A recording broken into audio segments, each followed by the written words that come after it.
চলে এসেছি ছোট্ট অনন্যা রান্নাঘরে। আজকে আমি বানাবো শ্বেত ফুলকার চচ্চড়ি। তো শ্বেত ফুলকা এটাকে আমাদের গ্রামের ভাষায় শ্বেত ফুলকা বলে, কিন্তু শহরে বা অন্যান্য জায়গায় এটাকে কুলেখাড়া বলে।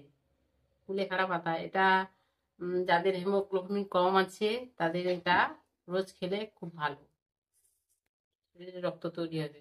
এবারে আমি এই শাকটাকে কেটে নেব, ভালো করে পরিষ্কার করে ছাড়িয়ে।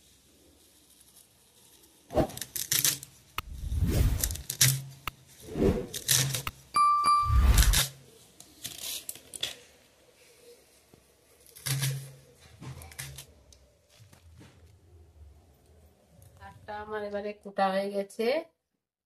এবারে আমি আলুটা কেটে নিয়েছি সুন্দর করে।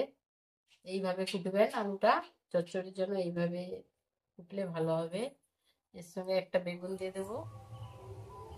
প্রথমে আমি তেল দিয়ে দেবো কড়াইতে।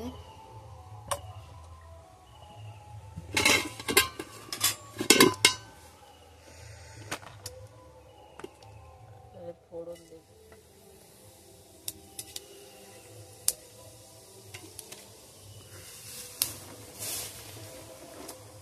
শাকগুলো ধুয়ে নিয়ে চলে এসেছি। এবারে বেগুন সঙ্গে দিয়ে দিয়েছি। আপনারা বেগুন না দিলেও হবে, যাদের অ্যালার্জি আছে বেগুন না দিলেও চলবে। আলুর সঙ্গে শাকটা তৈরি করা যাবে। এবারে আমি বড়িটা দেবো।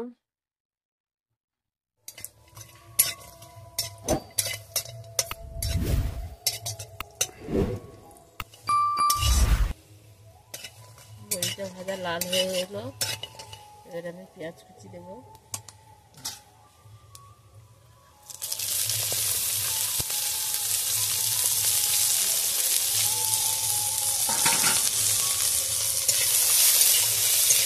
পেঁয়াজটা একটু ভালো করে ভেজে নেব। পেঁয়াজটা কষানো হয়ে গেছে। এবারে আমি শাকটা তুলে দেবো।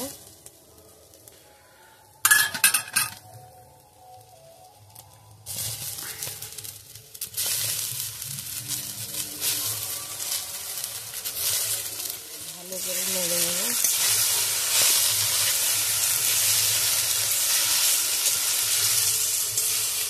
দেবো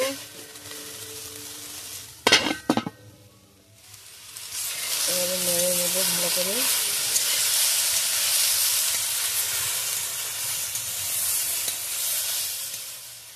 আবার ঢাকাতে দিয়ে দেবো। এবারে স্বাদ মতো লবণ দেবো।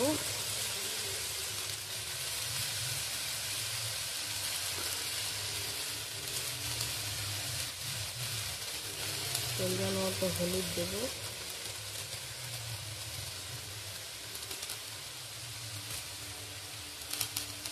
ভালো করে নাড়িয়ে নেব। ঢাকাটা খুলে ভালো করে নাড়িয়ে নেব।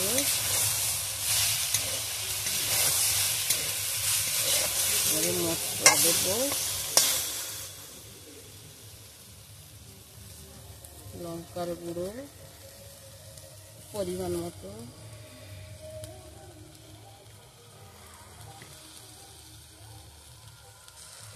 সর্ষে বাটা,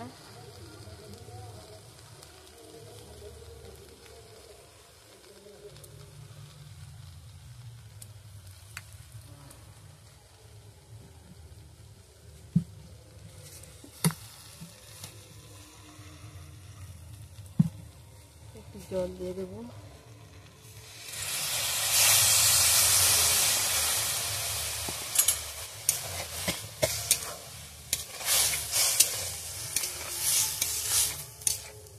ভালো করে নাড়িয়ে নেব। তারপরে কিছু সময় পরে হয়ে যাবে। আলু টালু সেদ্ধ হয়ে গেছে। এইসব রান্না স্বাস্থ্যের পক্ষে খুবই উপকারী। আমি খুব কম তেলেই রান্না করি। এখন তেল প্রচুর শরীরের পক্ষে ক্ষতিকারক, তাই তেল কম দিয়ে খাবেন, শরীরের পক্ষে খুবই উপকারী। এরকম নেড়ে চেড়ে রাখবে, একদম রস খেতে গেলে এটাকে নামিয়ে নেবে, তাহলে হয়ে যাবে চটপট কুলেখাড়া শাকের তরকারি। রান্নাটা আমার হয়ে গেছে, এবারে আমি নামিয়ে নেব। দেখুন কত সুন্দর কালার হয়েছে, তরকারি খুব সুন্দর গন্ধ ছাড়ছে, আমার এখনই খেয়ে নিতে ইচ্ছে করছে।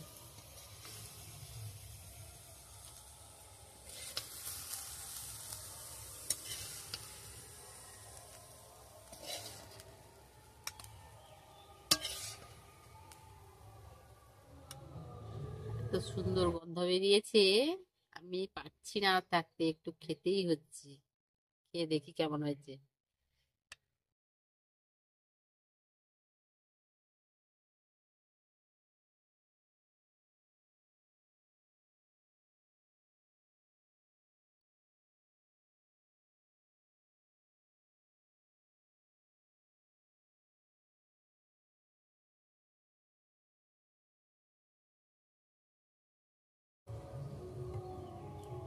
খুব সুন্দর হয়েছে, আপনারাও ট্রাই করে দেখবেন। এসব রান্না শরীরের পক্ষে খুব ভালো, তাই আপনারা রান্না করবেন অবশ্যই অবশ্যই। অবশ্যই আমার চ্যানেলটাকে সাবস্ক্রাইব করবেন, লাইক করবেন, কমেন্ট করবেন।